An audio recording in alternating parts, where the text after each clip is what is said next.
Hi guys, आज हम आ गए हैं दुधेश्वर नाथ मंदिर गाजियाबाद और जिसका सीधा संबंध है रावण काल से। कहा जाता है कि रावण के पिता यहाँ पर पूजा करने आते थे और एक कथा के अनुसार कहा जाता है कि यहाँ पर पहले ग्वाले रहा करते थे और इस दिन एक गाय एक ही जगह जाकर स्वयं दूध गिराने लगती थी। अब बहुत दिन उस ग्वाले ने कहा कि ये गाय तो शाम को दूध देती नहीं है, इस पर नज़र रखनी पड़ेगी।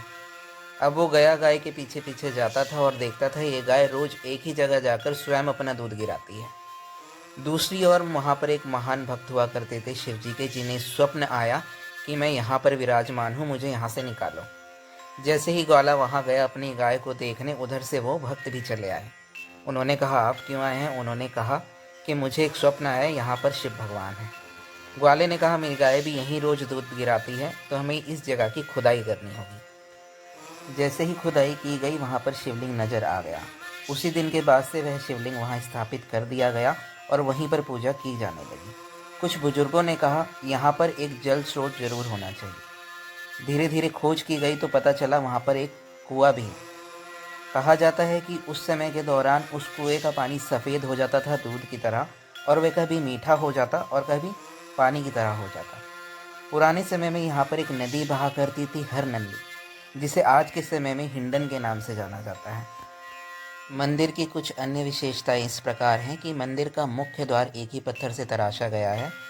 2002 में यहाँ पर शक्तिपीठ की स्थापना की गई, जिसके अंदर यहाँ पर एक विद्यालय बनाया गया, जिसमें विद्यार्थी दूर दूर से ग्रंथों की शिक्षा लेने आते हैं। आज भी यहाँ पर 800 से ज़्यादा ग्रंथ उपस्थित हैं, जहाँ पर एक पुस्तकालय बना दिया गया है। साथ के साथ मंदिर में बहुत सारी मूर्तियाँ भी विराजमान की गई हैं, जिसमें माँ शेरवाली, राधा कृष्ण, शंकर भगवान और हनुमान जी। साथ के साथ खास बात यह है, मंदिर के प्रांगण में स्थापित हैं 28 समाधियाँ, जिसमें से जो 2 जीवित समाधियाँ मानी जाती हैं। इसमें एक मान्यता यह जुड़ी हुई है, इसमें एक गिरी जी महाराज की समाधि है, जिसमें मान्यता यह है कि आप वहाँ पर कोई भी मन्नत मांगते हैं तो वो पूरी होती है और पूरी होने के बाद वहाँ पर चांदी की इलायची चढ़ाई जाती है।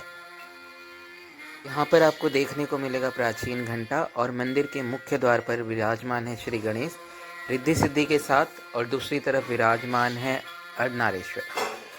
मंदिर की दूसरी ओर विराजमान है बगलामुखी माता, जिन्हें शत्रुनाश की देवी कहा जाता है।